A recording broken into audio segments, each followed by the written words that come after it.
बिस्मिल्लाहिर्रहमानिर्रहीम। आज हम एक ऐसी ड्रग के बारे में डिस्कस करेंगे जिसने आजकल दुनिया में हर तरफ तहलका मचाया हुआ है।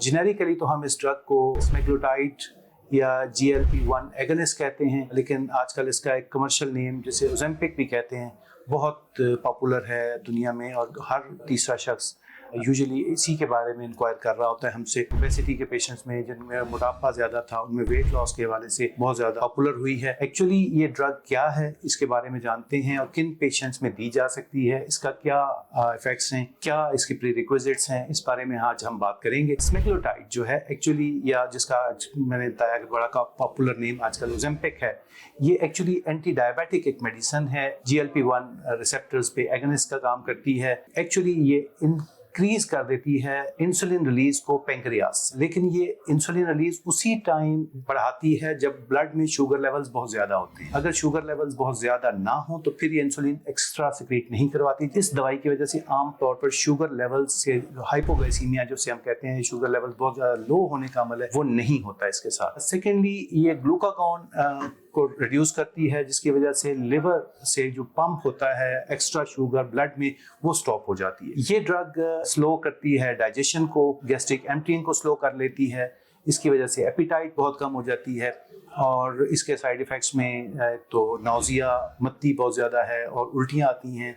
आमतौर पर गैस्ट्रिक एम्प्टीइंग चूँकि स्लो हो जाती है, जिसकी वजह से भूख लगने का अमल बहुत कम हो जाता है, तो खाना पीना को बहुत कम हो जाता है। तो लोग आमतौर पर इसी वजह से इसका वेट लॉस बहुत ज़्यादा होता है। लोगों में वेट लॉस की वजह से आजकल ये मेडिसिन बहुत ज़्यादा पॉपुलर भी हो रही है। लेकिन ये मेडिसिन सिर्फ डायबिटीज़ के हवाले से या वेट लॉस के हवाले से इसके इफ़ेक्ट्स नहीं हैं, इसके और भी बहुत से कॉमन इफ़ेक्ट्स हैं जो बड़े बेनिफिशियल हैं। उसमें हार्ट के हवाले से दो ट्रायल्स जो सेलेक्ट ट्रायल और सोल्स ट्रायल आए हैं, उन्होंने साबित किया है कि ये drug major cardiovascular events like जैसे इसमें हार्ट अटैक है या स्ट्रोक है, इसको अराउंड 20% तक ये ड्रग कम करती है। उसके अलावा इसके बेनिफिट जो है, सिग्निफिकेंट बेनिफिट हार्ट फेलियर के पेशेंट्स में भी होता है, ख़ास तौर पर HFpEF पेशेंट्स में। उनमें एक तो ये एक्सरसाइजिंग कैपेसिटी को इम्प्रूव कर देती है, उसके अलावा बाकी सिम्टम्स इसके रिड्यूस हो जाते हैं, जिसमें खासतौर पे हार्ट फेलियर के पेशेंट में सांस चढ़ रहा होता है या लेट नहीं पाते, तो वो सिम्टम्स बहुत हद तक बेहतर हो जाते हैं। सेमेग्लुटाइड या ओजेम्पिक जो है, इसके बहुत अच्छा इफेक्ट्स इसके किडनीज़ के हवाले से भी हैं। फ्लोट ट्रायल्स जो कि कंडक्ट किए गए 2024 में और 25 में, उन्होंने ये साबित किया कि it has very good renoprotective role. इसके किडनी पे बड़े प्रोटेक्टिव इफ़ेक्ट्स हैं उन पेशेंट्स में जो डायबिटिक हैं या गुर्दों की दायमी बीमारी जैसे CKD कहते हैं उसका शिकार हैं। ऐसे तमाम पेशेंट्स में ये एक तो किडनी फेलियर का रिस्क कम कर देते हैं, और उसके अलावा किडनी के डिजीज़ की वर्सनिंग जो होती है उसको तकरीबन ये 24% तक ये रिस्क कम कर देते हैं ये दवाई, और जिसकी वजह से नीड ऑफ डायलिसिस भी कम हो जाती है। उसके अलावा सेमेग्लुटाइड का किडनी में एक और बहुत पॉजिटिव इम्पैक्ट जो है, ये प्रोटीन यूरिया को कम करती है, जिसका उन तमाम पेशेंट्स में, डायबिटिक पेशेंट्स में यूजुअली जब किडनी इफेक्ट होते हैं तो सबसे पहले प्रोटीन यूरिया स्टार्ट होता है, तो प्रोटीन यूरिया भी इसकी वजह से बहुत बेहतर हो जाता है। जब हम इसके साइड इफ़ेक्ट्स की बात करते हैं तो जैसे मैंने पहले कहा कि इसके साइड इफ़ेक्ट्स में कुछ चीज़ें कॉमन हैं, जिसमें मतली आना है, वॉमिटिंग होती है। उसके अलावा लबलेबिक इन्फ्लेमेशन जिसे पेंक्रियाटाइटिस कहते हैं, ये एक बड़ी सीरियस कॉम्प्लिकेशन है, जानलेवा भी बाज़ साबित हो सकती होती है। पेंक्रियाटाइटिस ये हो सकती है, आल्दो चांसेस बहुत कम होते हैं।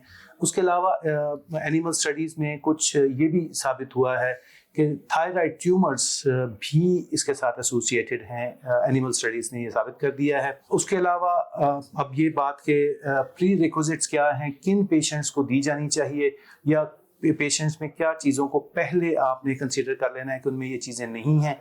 उसमें जैसे मैंने कहा कि पेशेंट्स को स्क्रीन कर लेना चाहिए ओजेम्पिक या सेमेग्लुटाइड स्टार्ट करने से पहले, कि उसमें मेडुलरी थायराइड कैंसर तो नहीं है, थायराइड का अल्ट्रासाउंड हो जाना चाहिए और उसके हवाले से स्क्रीनिंग कर लेनी चाहिए। सेकेंडली, ऐसे तमाम पेशेंट्स जिनके फास्टिंग लिपिड प्रोफाइल में ट्राइग्लिसराइड्स बहुत हाई हैं, उनमें चूँकि ट्राइग्लिसराइड्स बहुत हाई हो सकते हैं, उसकी वजह से पेंक्रियाटाइटिस की रिस्क बहुत होता है।